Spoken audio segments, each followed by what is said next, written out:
Hello everybody, we're getting ready to do lesson 9.1, pre-calculus math today, classwork, and for today's lesson 9.1, circles and parabolas, we got 42 points on your classwork sheet and we have 12 points that will go into your notebook guide. Students, put your name, date, period. Homeschoolers and onliners, put your due date there.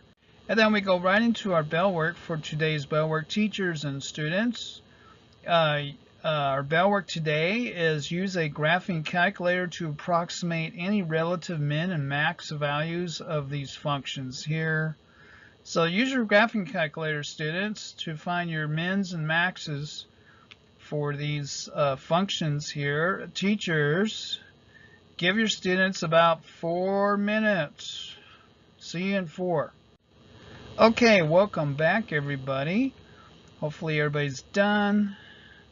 So for 122 we got a relative max here at negative 0.67 and 3.78. That's one relative max. And then we have a relative min at 0.67, 0.22 for this function here. And then for 123 we have a relative min at negative 0.75 and negative 1.13. So that's what you should have came up with, students, on your graph calculators. Let's go into today's lesson here, conics. In your notebook guide. Conic sections were discovered during the classical Greek period, 600 to 300 BC.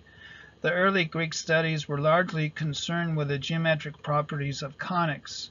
It was not until the early 17th century that the broad applicability of conics became apparent and played a prominent role in the early development of calculus. A conic section, or simply a conic, is the intersection of a plane and a double-naped cone. So what in the world? Notice in the formation of the four basic conics, the inner plane does not pass through the vertex of the cone. So here are our conics here. So you have planes going through these cones like that, and then sideways like that. So this would be a circle here. Where it intersects, it's a circle. Where the plane intersects these conics. Down here, it's an ellipse. Up here, it's a parabola. When you have a plane go like that, it's a parabola. And then this one here on the very edge here, it would be a hyperbola. When the plane does pass through the vertex, the resulting figure is what's called a degenerate conic. So it would intersect here at a point at the vertex. And then like this here, it will be a line. And then over here would be two intersecting lines. We have a plane that goes like that. There are several ways to approach the study of conics. You could begin by defining conics in terms of the intersections of planes and cones, as the Greeks did, or you could define them algebraically in terms of the general second degree equation. So here it is. Here's a general second degree equation. However, you will study a third approach in which each of the conics is defined as a locus, or a collection of points satisfying a certain geometric property. For example, the definition of a circle as a collection of all points x, y that are equidistant from a fixed point hk leads to the standard equation of a circle. And here it is here, equation of a circle, quantity x minus h squared plus quantity y minus k squared equals r squared. This is a general equation. General equation is just the equation of a circle, is what that is. Circle. So the definition of a circle as a locus of points is a more general definition of a circle as it applies to conics. So the definition of a circle is a set of all points x, y in a plane that are equidistant from a fixed point hk, called the center of the circle. the distance r between the center and any point xy on the circle is the radius. So there's a good definition there of a radius. The distance formula can be used to obtain an equation of a circle whose center is hk and whose radius is r.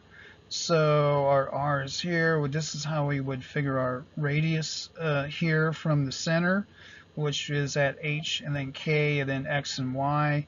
Then we use our distance formula to figure the length of a radius by using this.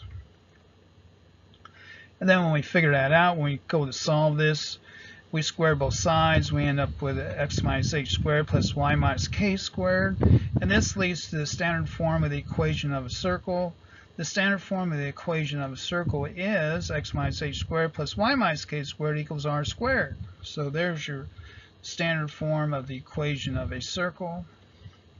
The point hk is the center of the circle, and the positive number r is the radius of the circle. The standard form of the equation of a circle whose center is hk equals 0, 0, or the origin is x squared plus y squared equals r squared.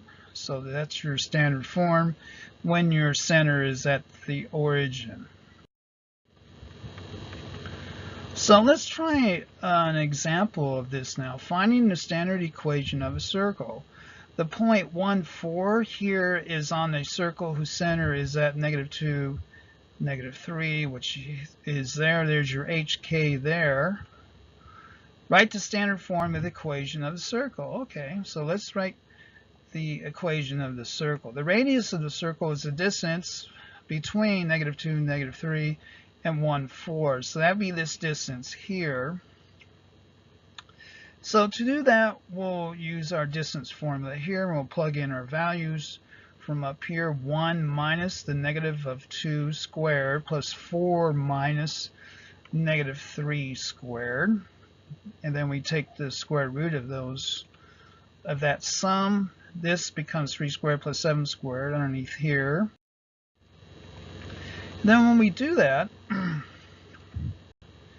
we get square root of 58 when we do our math from that. The length here is square root of 58.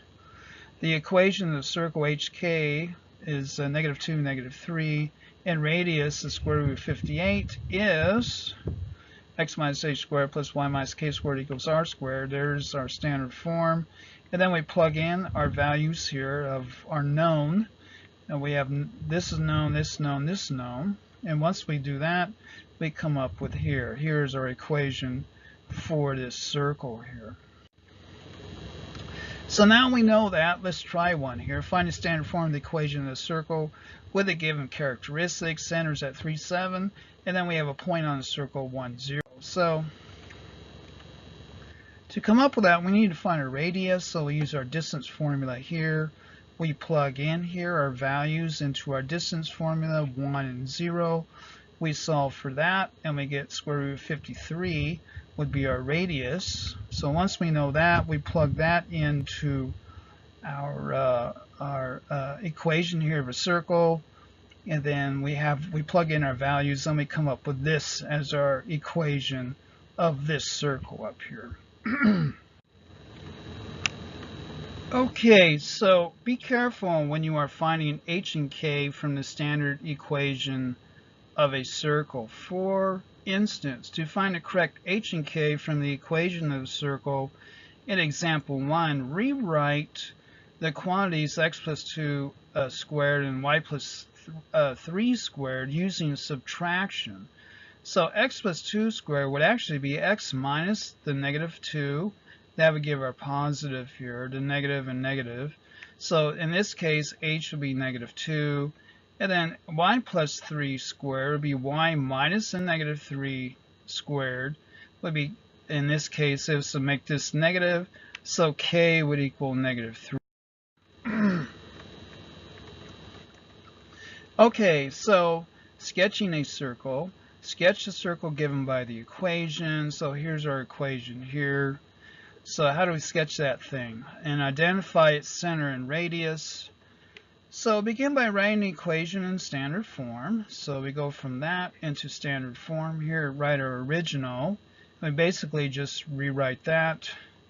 And now we're going to group things together here. We're going to group things together by what? Completing the square. So we're going to complete the square of this quantity here and then this quantity here.